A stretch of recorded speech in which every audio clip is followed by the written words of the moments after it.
A la flechita, ¿no? Vale. Hola, buenas tardes. Primero... vale. Me salgo. Vale. Hola, buenas tardes. Lo primero, he dado las gracias por la oportunidad que me habéis dado de estar hoy aquí con vosotros. Y yo voy a hablar de la diversidad genética, como ha dicho Pedro, de MSP1 y MSP2 de Plasmodium falciparum y su posible relación con la gravedad de la malaria y con diferentes zonas geográficas. Esto es una pequeña introducción de la malaria, como ya se ha hablado. La malaria es una de las enfermedades más frecuentes del mundo y en el humano está causado por 5 especies: Plasmodium falciparum, Vivax, Ovales, Malariae y Noblesi. Y como se sabe, la malaria presenta una amplia gama de manifestaciones clínicas que puede llegar hasta la muerte. Este es el ciclo de vida de Plasmodium, no voy a entrar porque ya se va a hablar. A la derecha, en color azul, está la fase asexual que se produce en el hospedador intermediario, que es el ser humano, y a la izquierda, en rojo, está en la fase sexual del parásito que se produce en el hospedador definitivo, que son los mosquitos hembras del género Anopheles. En esta última fase es también donde se ocurre la mayor recombinación genética que da lugar luego a la gran diversidad genética del parásito. La malaria es una de las enfermedades que más esfuerzo y dinero se ha invertido y aún así la mortalidad sigue siendo muy alta, sobre todo en niños de 5 años. También decir que la mayoría de los casos de malaria del mundo está provocado por Plasmodium falciparum, casi un 95% de los casos. Por ello, recae en él estudiar la importancia de estudiar su variabilidad genética. Nosotros lo hemos llevado a cabo mediante el estudio molecular de los genes MSP1 y MSP2 de Plasmodium falciparum para observar la mezcla compleja de población del parásito y su diversidad genética que existe dentro de los diferentes pacientes. Por ello, conocer tanto la diversidad genética como la multiplicidad de infecciones de Plasmodium falciparum nos va a llegar a ayudar a estudiar los diferentes procesos patológicos de la enfermedad y cómo puede aumentar su gravedad. También nos va a ayudar a entender diferentes condiciones de transmisión de la malaria y con ello establecer diferentes programas de control. Y también, por último, el estudio molecular de estos genes se puede estudiar para hacer estudios de eficacia terapéutica. Esto es un esquema del gen MSP1, el cual se divide en 17 bloques y se concentra la mayor variabilidad genética en el bloque 2, que da lugar a 3 familias alélicas: la K1, la MAT20 y la RO33. Esto es un esquema del gen MSP2 que se divide en 5 bloques y se concentra la mayor variabilidad genética en el bloque 3, que da lugar a 2 familias alélicas, la 3D7 y la FC27. Como objetivo principal nos marcamos establecer la diversidad genética de las infecciones causadas por Plasmodium falciparum mediante el análisis de los genes MSP1 y MSP2. Además, también nos propusimos conocer la diversidad poblacional en dicho aislado y estudiar su multiplicidad de infección en los pacientes y determinar las posibles diferencias entre los índices de multiplicidad y la diversidad en los diferentes grupos de definida población. En este caso, según la complicación de la enfermedad y las áreas geográficas de donde provienen las muestras. Las muestras provienen de 3 países de África, de Etiopía, Sudán del Sur y Guinea Ecuatorial, y decir que el trabajo le dividimos en 3 estudios. Un primer estudio en donde comparamos la diversidad genética de 2 zonas, 2 poblados de Sudán del Sur. El segundo estudio comparamos la diversidad genética entre las muestras de los 3 países. Y un tercer estudio en donde comparábamos la diversidad genética en los pacientes diagnosticados con malaria grave y pacientes diagnosticados con malaria no grave. Bueno, estos son los métodos moleculares que llevamos a cabo: una extracción de DNA por el método de Saponina-Kellex, luego una NEST-PCR de los 2 genes y, por último, una electroforesis de gel agarasa. La multiplicidad de infección y la frecuencia alélica, que es lo que vamos a utilizar en este estudio, lo calculamos la multiplicidad de infección como el número genotipo distinto de parásitos que coexisten dentro de una determinada infección de un paciente. Y la frecuencia alélica se calculó como el número de fragmentos de las familias alélicas entre el total de fragmentos del gen del MSP1 o del MSP2. Utilizamos análisis estadísticos dependiendo del estudio, porque como eran diferentes y tanto la población y de dónde provenían, utilizamos distintos. En el primer estudio de las 2 poblaciones de Sudán del Sur utilizamos una prueba de T-Study con variancia no homóloga. En el segundo estudio de la diversidad genética entre los 3 países utilizamos una prueba de ANOVA de una vía. Y por último, en el tercer estudio, comparando la diversidad genética entre los pacientes con malaria grave y malaria no grave, utilizamos una prueba de un Udemann-Wigner. Bueno, empiezo con los resultados que obtuvimos. En el primer estudio, en la diversidad genética de las 2 poblaciones de Sudán del Sur, obtuvimos una multiplicidad de infección de 4,77 en Yamón y de 1,73 en Yambio. Vimos que existían diferencias estadísticamente significativas.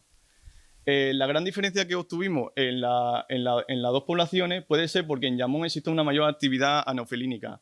Esto puede ser llevado a cabo por la diferencia de éxito de las distintas estrategias de control implementadas en cada sitio, ya que en Yambio es una ciudad mucho más grande que Yamón y cuenta con varios establecimientos de salud que incluye incluso un hospital. Por ello la mayor actividad anofilínica se lleva a cabo en Yamón. Con respecto a las frecuencias alélicas que obtuvimos en las dos poblaciones, en Yamón obtuvimos una mayor frecuencia del alelo K1 y del 3D7. Y en Yambio coincidía. También obtuvimos una mayor frecuencia de K1 y de 3D7, pero mucha menos frecuencia de más 20.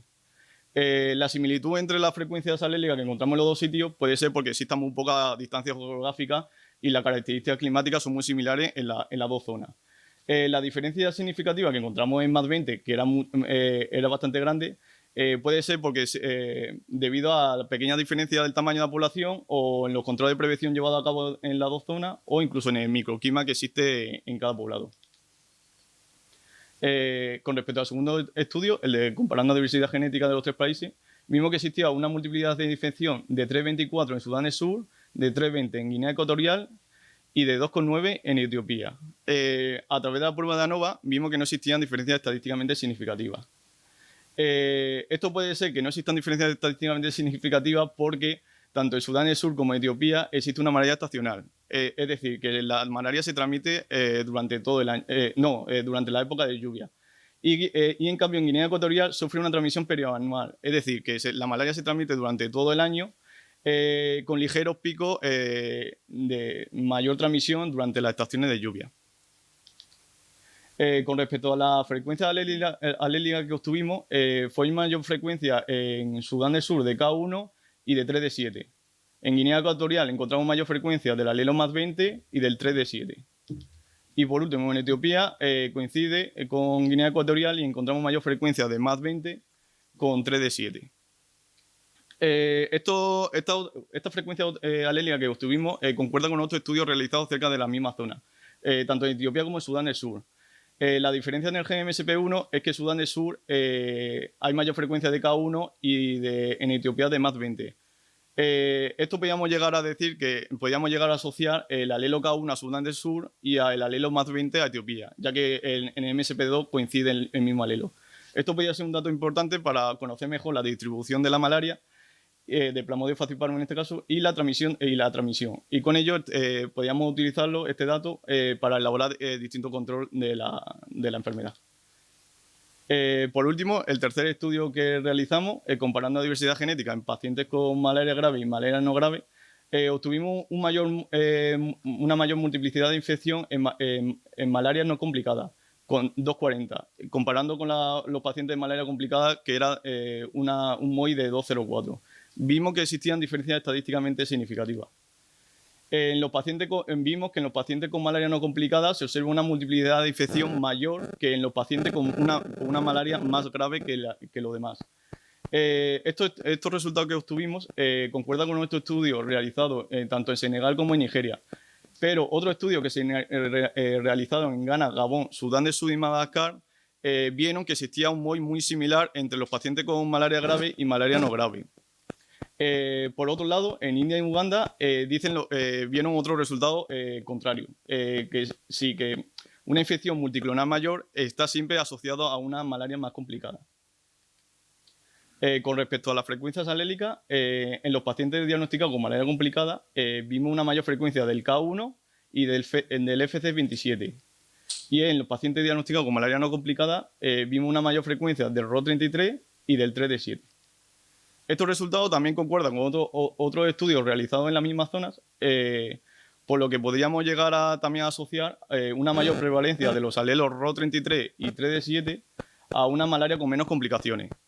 Y en contraposición, una mayor frecuencia en los pacientes con el alelo K1 y del FC27 podría estar relacionado con complicaciones en los síntomas durante la enfermedad. Como conclusiones, vimos que existe una relación inversa entre la diversidad genética y la multiplicidad de infección de Plasmodium falciparum con la gravedad de la enfermedad, y también vimos que una alta transmisión de la malaria presentan una mayor variabilidad por las infecciones múltiples. Por ello, la relación que hemos encontrado entre la severidad y la distribución geográfica es donde va a residir la importancia de realizar nuevos estudios y con ello controlar la evolución de Plasmodium falciparum. Muchas gracias y espero que os haya gustado.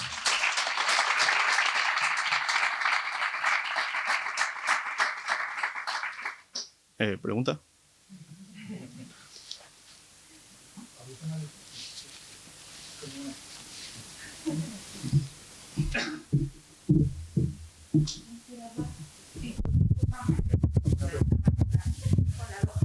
Muchas gracias. Vale. Es solo un poco...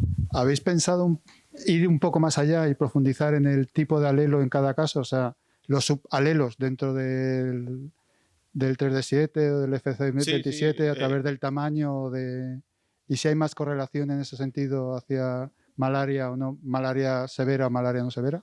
Sí, en cada sitio vemos la diferencia del alelo. Siempre los alelos que obteníamos en la PCR, en la electroforesis, lo redondeamos a la decena y es lo que aparece aquí. Por ejemplo, en K1 está el 170, el 180, de pares de base del mismo alelo, vamos, distintos tamaños del gen. Ya, no. No, Ya. No, pero que sí, que lo que quieres decir, sí, que por ejemplo hay muchos autores que utilizan la secuenciación para conocer mejor la variabilidad dentro de cada uno de los alelos, y es una de las cosas que se pretende hacer. De hecho, en Sudán él solamente ha cogido una pequeña muestra de Sudán, pero ahora estamos retomando otra vez las muestras. ¿Me oye, no? Sí, yo sí. Estamos retomando otra vez las muestras y se va a ampliar el estudio del MSP para hacerlo e incluir la parte de secuenciación. Perfecto. ¿Ya está? Pues muchas gracias a todos.